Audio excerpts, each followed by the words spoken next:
Welcome back, everyone. Today, we're going on a deep dive into Europe. Yeah, Europe, we're going to try to go beyond like the typical stuff you hear about and maybe even change how you see this part of the world. Yeah, exactly. We're going to be looking at its mythical origins, how its geography is actually way more complicated than you think, and well, its history is like anything but straightforward. Right. So let's start right at the beginning with how Europe even got its name. It's actually a story straight out of Greek mythology. Oh yeah, the story of Europa, the Yeah. Phoenician princess, right. She was Yeah, and she got swept away by Zeus, who was disguised as a bull. disguised as a bull, classic Zeus, and taken to Crete, and then, well, the land ended up taking her name. Wow. But the meaning of the name Europa is actually like really interesting. Oh, okay. How so? It might come from the Greek words for wide and gazing. So literally it can mean wide gazing or like broad of aspect. Yeah. Wide gazing. That sounds almost like a personality or something. Like Europe itself is this, constantly observing, taking it all in. I kind of like that interpretation. Yeah, and it fits with that idea of Europe as a place of like exploration and discovery, this Mhm. continent that's, always looking beyond its own borders. I see. I see. But, there is another thing to think about. Right. Some scholars think that Europa might be even older than the Greeks, that it maybe has, roots in pre-Indo-European languages. So the continent's name could be even older than we thought. That just makes it even more mysterious. Exactly. And it gets even more interesting. Oh, come on. Some linguists have connected it to like ancient Semitic words for west or evening. So Europe is the land of the setting sun. That's kind of poetic. Yeah, it is. It's amazing how a name can carry so much meaning, Yeah. so many different interpretations. But speaking of interpretations, I was actually surprised to learn how hard it is to say exactly where Europe ends and Asia begins. Yeah. You'd think continents would have clear boundaries. Right. You'd think it'd be obvious, but it's not that straightforward. Okay. Like throughout history, people have used certain geographical features as dividing lines, like rivers, like the Don River, or mountain Huh. ranges, like the Ural Mountains. So it's kind of almost arbitrary, drawing a line in the sand. Kind of, yeah. And what's even more interesting is how much culture and religion has, shaped how we see Europe, like the spread of Christianity, Mm. or even like the Roman Empire. These things have played as big a role as any mountain range or river. Wow. It makes you realize that continents aren't just about the physical stuff. They're also shaped by ideas and Mm. beliefs and cultural movements. You got it. And that's what makes studying Europe so fascinating. It like challenges us to question our assumptions and to, look beyond what's right in front of us. Okay, enough with the existential stuff for now. Let's talk about some actual geography. Get this. Europe has a higher ratio of coastline to landmass than any other continent. That's amazing.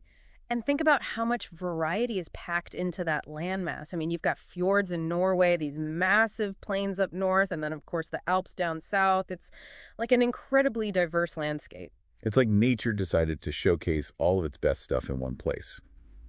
And speaking of unique features, the impact of the Gulf Stream on Europe's climate is crazy. Right. It's like Europe's personal heating system, bringing all that warm water from the Gulf of Mexico, which makes the climate way milder than, other places at the same latitude. Can you imagine what it would be like without it? Oh, I don't even want to think about it. And then when you think about, all the different geological formations, from those ancient mountains to rolling hills, it's clear that Europe's landscape has been shaped by, millions of years of change. It's a dynamic continent, both geographically and historically, which, is a perfect transition into talking about Europe's history. It's rich and often very dramatic. So are you ready for a whirlwind tour through time? Because Europe's history is, oh man, anything but boring. We're talking empires rising and falling, ideas that completely reshape the world and, well, conflicts that definitely left their mark on the continent. Yeah, it's almost too much to even think about. You've got the ancient Greeks and Romans, and then the Renaissance, and then the Age of Exploration, the Industrial Revolution. It seems like every century just brought these monumental changes. It's true. And it's easy to get lost in it all, but what's really important is understanding how all of that, how those historical forces are still shaping Europe today. For example, the ideas of democracy and law, they came from ancient Greece and Rome, and they still influence political systems across Europe. That's pretty wild. Like, ideas from thousands of years ago are still relevant. Absolutely. And then you've got the cultural shifts that came with the Renaissance and the Reformation, Yeah. those challenged traditional authority and like paved the way for new art and new religious practices. And of course, we can't forget about, the impact of war, especially the two world wars. Those just ravaged Europe in the 20th century. It's a good reminder that, like, all this progress and innovation often comes with, violence and destruction. It's a complicated history, that's for sure, and pretty tragic at times. But it's also a history of, like, resilience and, adaptation. Exactly. Which brings us to, I think, one of the most remarkable developments in recent European history, this movement towards more unity and cooperation, especially after World War II. It's almost like, watching something rise from the ashes. You're talking about the European Union, right? The EU. Yeah. It's a pretty bold idea. All these countries getting together, sharing resources, creating this, like, bigger entity. Honestly, it's kind of hard to, like, wrap my head around it. I get it. It's definitely complicated. But you can kind of think of it like a club, with its own rules and benefits for members. Member states get free trade, open borders, so they can travel and work easily, and even a common currency, the euro. The whole point is to promote cooperation and working towards shared goals. So it's like a giant group project with, like, really, really high stakes, hopefully with a little less, last-minute scrambling than your typical group project. Yeah. That's a good way to put it. And the idea of united Europe, that goes way back. It has roots in, the aftermath of World War II. People really wanted peace and stability, and they saw cooperation as the way to get there. Yeah, I can imagine. But it wasn't all, like, smooth sailing, right? To get all these different countries to agree on anything must have been a huge challenge. Oh, absolutely. Tons of disagreements, compromises, even some countries, deciding to just do their own thing. But overall, the trend has been towards, like, more integration. So where does the EU stand now? Like, is it working?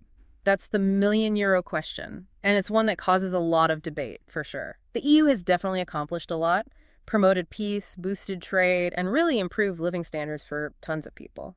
But it also has some serious challenges it's facing. Things like economic differences between member states, the rise of populism, and these questions about, like, national sovereignty. It sounds like the EU is always evolving, Yeah. Trying to find a balance between unity and diversity. You nailed it. And that's what makes Europe so fascinating. It's this dynamic mix of shared history and these really distinct cultural identities. It's definitely not a, like, one-size-fits-all kind of continent. Yeah, this is where I start to feel overwhelmed. Like, how do we even begin to, like, grasp all the different cultures in Europe? Think of it like a tapestry, right? A really vibrant one, woven with, like, countless threads. Each region, each country, even each community, it all brings its own unique colors and textures. You've got the Romance languages in the south, the Slavic languages in the east, and then the Germanic languages in the north. Each one with their own, traditions and influences. It's kind of mind-boggling, just thinking about the different ways people experience life, even within just one continent. And we can't forget about migration, which has, like, always been a huge part of Europe. Throughout history, people have moved all across the continent, bringing new ideas, new customs, new traditions, and it's still happening today, which comes with, challenges and opportunities because of immigration. It's like this constant flow, this mixing of cultures, like a river with tributaries coming in from all over the world. Exactly. And that's led to some really interesting cultural blends and these, like, hybrid identities. But it also brings up questions, like, what does it even mean to be European in the 21st century? How do you balance having a national identity with, like, belonging to this larger European community? That's a big question, and I'm guessing there's no easy answer. Yeah. It makes me think about how Europe is constantly dealing with its past, while trying to figure out this, like, uncertain future. You got it. It's a continent that's grappling with its, legacy of colonialism, the scars from war, and the challenges that come with globalization. We've covered a lot, haven't we? Mythology, geography, history, cultural identity. But there's one piece of the puzzle we haven't touched on yet. Religion. And how much it's impacted Europe's development. Oh, yeah. You're so right. Religion has been this, like, huge force in Europe, shaping its values, its art, architecture, even its laws.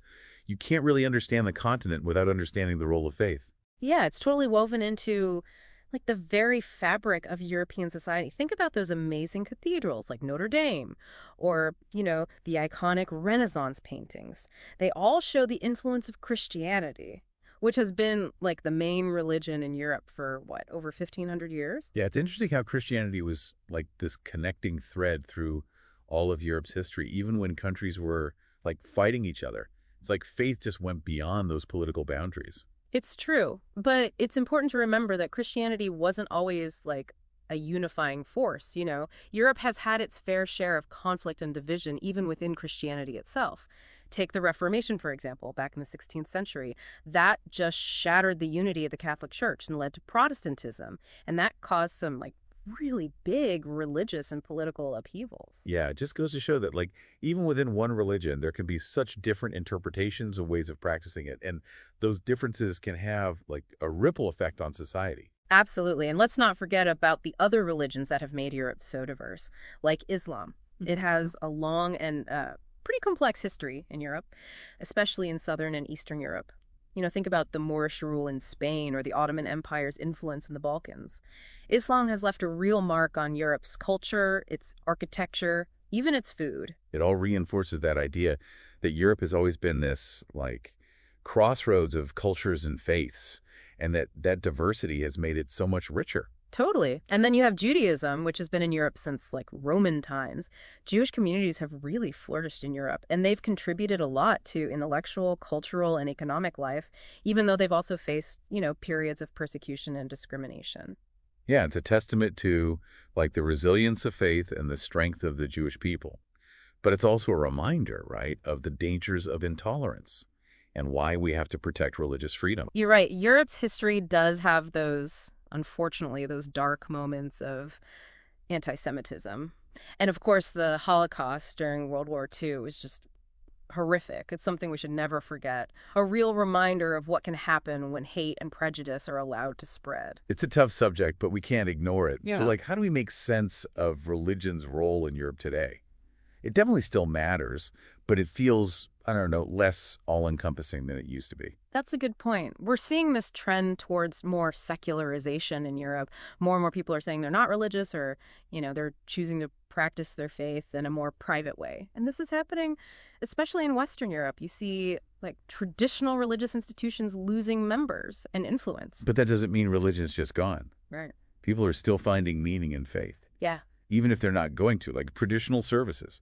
Exactly. And we have to remember that religion can look like a lot of different things. It's not just about organized religion, you know, or strict rules. It's about personal beliefs, spiritual practices.